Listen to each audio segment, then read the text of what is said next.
Scroll Toyota, leading the way every day.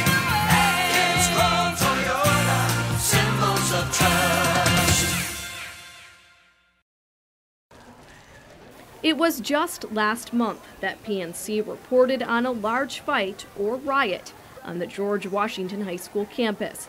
But while large fights like that one aren't an everyday occurrence at the school, a number of altercations have taken place on the Minilao campus since the start of the new semester.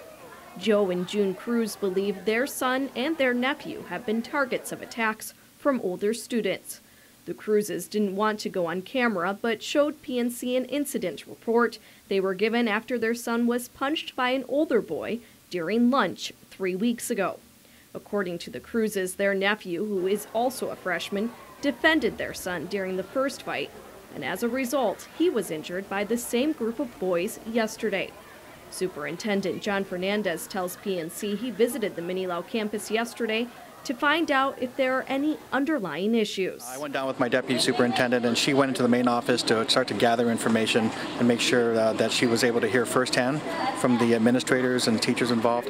I took another route and went and talked to the students and talked to them both about the incident and about the overall environment at GW. What I've heard is that they would like to see us try to bring back the double session. They felt that earlier this year, because there were less people on campus, right now there are 2,700 students on campus. It's a very crowded situation. The Geckos had freshmen attend school in the afternoons last semester, while 10th through 12th graders had class in the morning because 19 classrooms were undergoing renovations. Superintendent Fernandez says he is now determining the cost of running the double session, as well as its academic impact, to determine if it should be revisited for the next school year. They felt that whenever the single session began again, that bringing the freshmen on campus with the rest of the upperclassmen in a very crowded situation was something that could lead to what they call drama and fights. The superintendent's office also continues to investigate an altercation between a GW student and someone from off campus last week. The incident left the GW student with injuries that required medical attention at GMH. From what I understand right now, it did involve a student, a GW student, and a student who came in off campus. Now, it was during Gupa Chamorro, so there was a lot of activities. I understand the boy who came from off campus may have been part of the events and activities, a planned performance.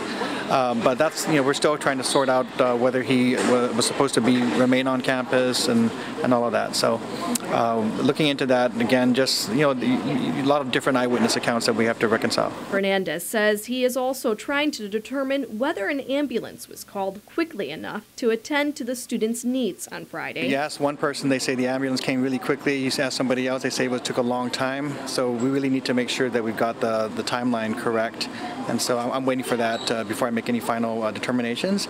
And also, I did understand that the student was taken to the hospital as a precaution, but that all is okay at this point, from what I understand from the parents. So. Fernandez believes Friday's incident was isolated and unrelated to the tensions between the upper and lower classmen. Meanwhile, he says DOE is working to determine how to best staff the school with the largest student population on island. We added some school aides there earlier. We're gonna look and see what's needed to get through the rest of the school year. If we find a way to reduce the population, if we run a double session next year, we'll staff that appropriately as well. So it's a lot of lessons learned, I think, with regard to how we are going to serve GW as a school and the student population there.